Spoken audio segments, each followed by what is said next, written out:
Esse piloto pousou em um aeroporto que nunca existiu. Olá, pessoal!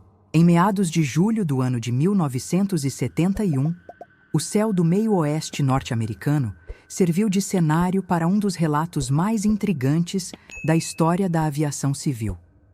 Thomas Richards, um piloto experiente, conhecido por sua prudência e meticulosidade, decolou da cidade de Gary, no estado de Indiana, com destino a Columbus, Ohio. Seu voo, a bordo de um Cessna 310 bimotor em condições perfeitas, parecia mais uma travessia comum em sua longa carreira. Nascido em 1937 em uma fazenda no interior de Wisconsin, Richards nutria desde a infância uma paixão genuína pelos aviões que cortavam o céu sobre suas terras.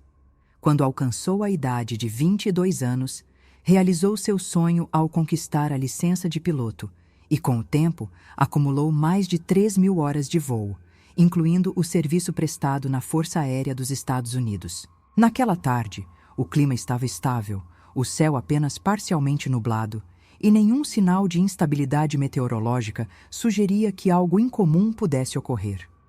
Às 3h22 da tarde, já em pleno voo, Richards fez seu último contato com a torre de controle, informando estar sobrevoando a divisa entre Indiana e Ohio. Após essa comunicação, o silêncio. Nenhuma resposta às tentativas de contato subsequentes, nenhum sinal nos radares, nenhum vestígio nos registros de tráfego aéreo. As autoridades aeronáuticas, perplexas, consideraram a aeronave desaparecida. O sumiço se estendeu por quase 3 horas, até que, às 6h43, Richards entrou novamente em contato com a Torre de Columbus, solicitando autorização para pouso, com a mesma calma de um voo rotineiro. Quando questionado sobre o período sem comunicação, ele apresentou uma explicação desconcertante. Disse que havia feito um pouso de emergência para realizar reparos e retomado o voo logo depois. O tom era sereno, mas sua expressão denunciava a confusão. Foi apenas durante a conversa com os agentes no solo que ele percebeu que sua experiência não se encaixava em nenhuma lógica conhecida. Conforme seu relato, aproximadamente 45 minutos após a decolagem, o motor direito do Cessna começou a apresentar falhas na pressão de óleo. Richards, fiel aos protocolos, reduziu a potência e começou a buscar nos mapas de bordo o aeroporto mais próximo onde poderia realizar um pouso de precaução. Estranhamente, nenhum aeródromo era indicado nas imediações onde ele sobrevoava. No entanto, ao olhar pela janela, avistou uma pista perfeitamente visível em meio a uma vasta região florestal. Acompanhando a pista, 2 hangares metálicos, uma pequena torre de controle e um edifício administrativo completavam o que parecia ser uma instalação aérea funcional. Ele fez contato via rádio e uma voz masculina, clara e objetiva, autorizou seu pouso, identificando o local como Campo Henderson. Tudo indicava uma operação regular, embora o nome do aeroporto não constasse em nenhum dos documentos que Richards possuía a bordo. O pouso transcorreu com absoluta tranquilidade. Logo após estacionar, 2 homens trajando macacões azuis, sem logotipos ou qualquer identificação visível, aproximaram-se da aeronave e se apresentaram como mecânicos. Com gestos firmes e poucas palavras, iniciaram os reparos no motor, sem solicitar documentação ou discutir qualquer valor. Enquanto isso, Richards foi conduzido até um pequeno edifício que funcionava como sala de espera. Lá, uma mulher vestida com roupas que pareciam saídas das décadas de 40 ou 50 ofereceu-lhe uma xícara de café. O ambiente estava limpo e funcional, mas todo o mobiliário e os aparelhos pareciam antiquados. Telefone com disco, rádios de válvula, relógios analógicos pesados e cartazes antigos davam ao local um ar de museu em funcionamento. Havia ali algo que ia além da simples rusticidade. Era como se o tempo tivesse parado. Apesar do desconforto causado pelo anacronismo do local, Richards permaneceu calmo.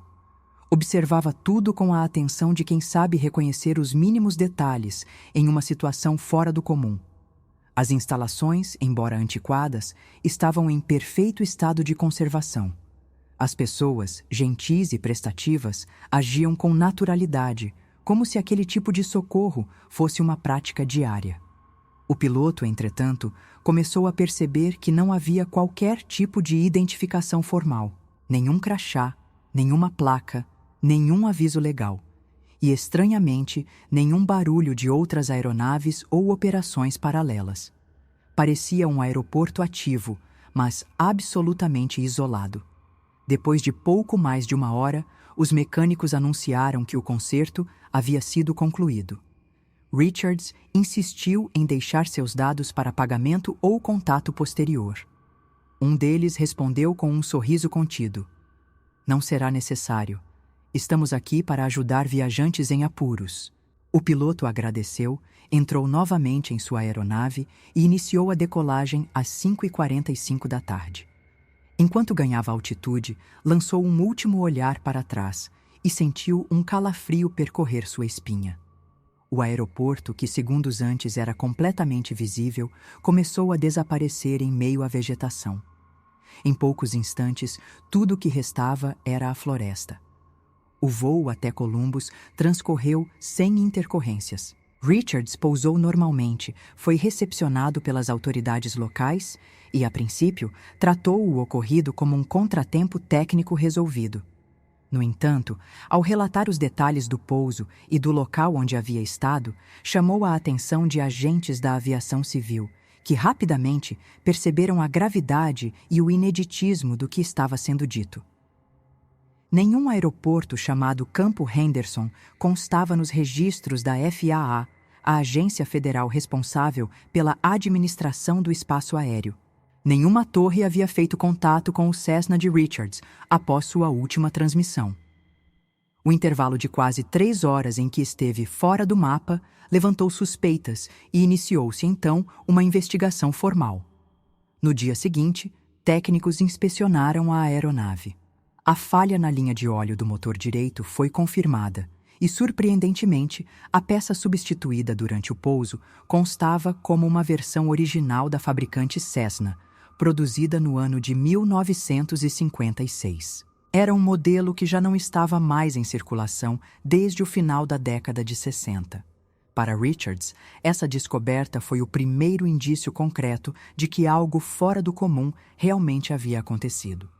Não se tratava apenas de um erro de percepção ou de um aeroporto não catalogado, havia uma peça física, datada de forma inequívoca, instalada em seu avião, um componente impossível de ser adquirido no circuito comercial atual. Outra descoberta deixou os investigadores ainda mais perplexos. O relógio de pulso de Richards, que havia sido sincronizado com precisão antes do voo, estava 2 horas atrasado em relação ao horário oficial. Esse atraso, somado ao lapso temporal registrado nos radares e comunicações, reforçou a hipótese de que o piloto realmente havia vivido uma experiência fora dos parâmetros normais de voo.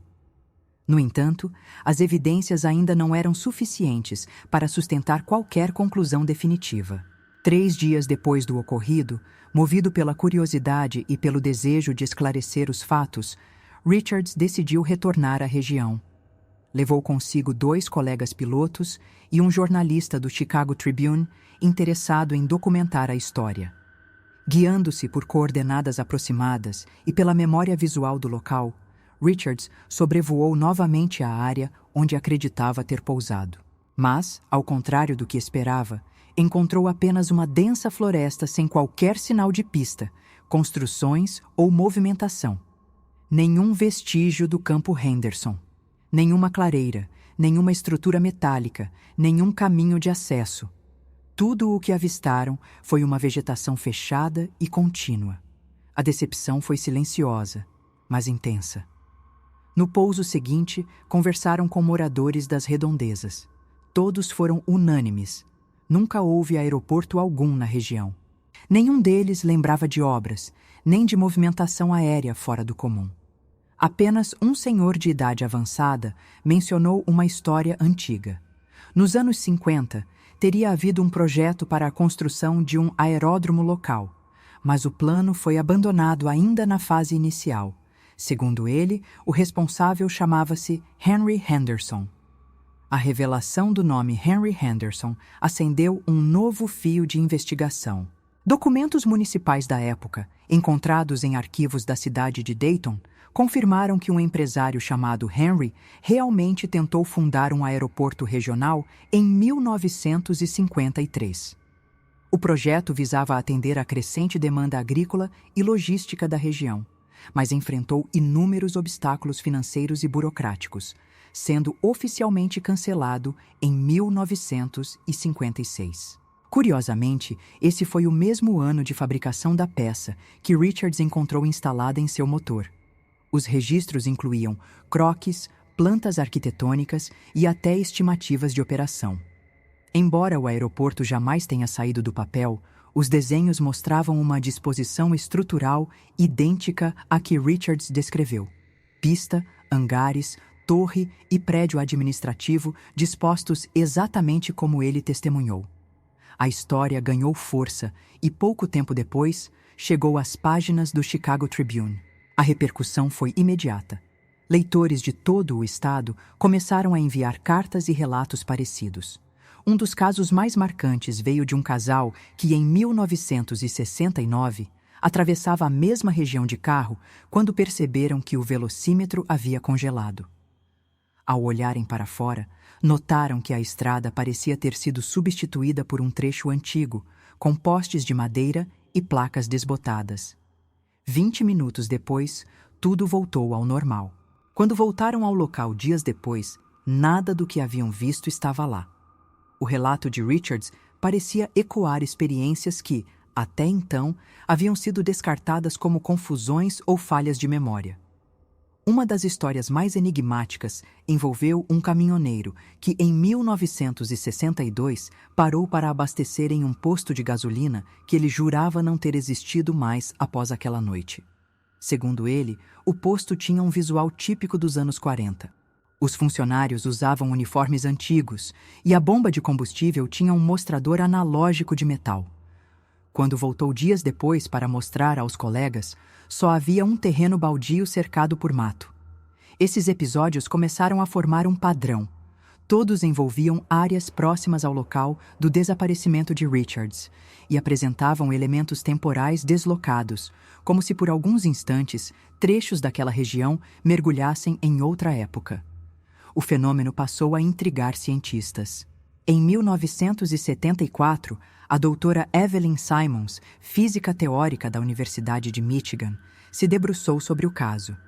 Especialista em campos eletromagnéticos e teoria das cordas, Simons sugeriu que Richards poderia ter atravessado um ponto de dobra no espaço-tempo, um evento raro e pouco compreendido que ocorre quando determinadas condições magnéticas e gravitacionais se alinham em um ponto específico do espaço. Segundo ela, essas ocorrências poderiam criar bolhas temporais efêmeras, abrindo brechas para realidades paralelas ou versões alternativas do presente. Embora a ideia fosse considerada extrema, ela se baseava em equações reais e estava alinhada com teorias emergentes da física moderna. 2 anos depois, o geólogo professor Alan Mark, da Universidade de Illinois, conduziu uma expedição para analisar as características do solo e os campos magnéticos na área onde Richards afirmava ter pousado. Os resultados surpreenderam até os mais céticos. Foram detectadas anomalias magnéticas localizadas incompatíveis com qualquer formação natural conhecida naquela latitude. O magnetômetro registrou variações bruscas em padrões circulares, como se algo tivesse sido energizado ou ativado ali em algum momento. Não havia construções, restos metálicos ou fundações detectáveis, mas os dados apontavam para uma perturbação não explicada. Pela primeira vez, uma evidência empírica parecia confirmar que aquela região guardava um mistério genuíno. O caso atraiu a atenção de outros profissionais da aviação. Um dos relatos mais impactantes veio de James Tanner, ex-piloto da Força Aérea, que afirmava ter vivido algo semelhante em 1958. Segundo ele, seu avião também sofreu uma falha inexplicável nos sistemas elétricos, obrigando um pouso emergencial. Ele descreveu um aeroporto isolado, silencioso, com homens de poucas palavras que consertaram o problema rapidamente. A disposição da pista e das edificações batia com precisão com o campo Henderson descrito por Richards. O mais impressionante era que Tanner nunca havia ouvido falar do outro piloto até ler a reportagem, mais de 20 anos depois. Os detalhes coincidentes entre dois homens que jamais se cruzaram causaram espanto até nos analistas mais racionais. Nos anos seguintes, pesquisadores independentes continuaram investigando o fenômeno.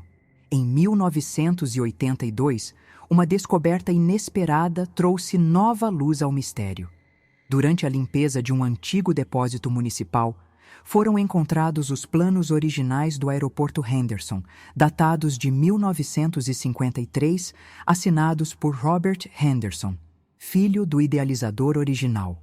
Os desenhos eram incrivelmente detalhados e, para surpresa geral, correspondiam exatamente ao que Thomas Richards havia descrito, até mesmo nos detalhes dos galpões e da torre de controle.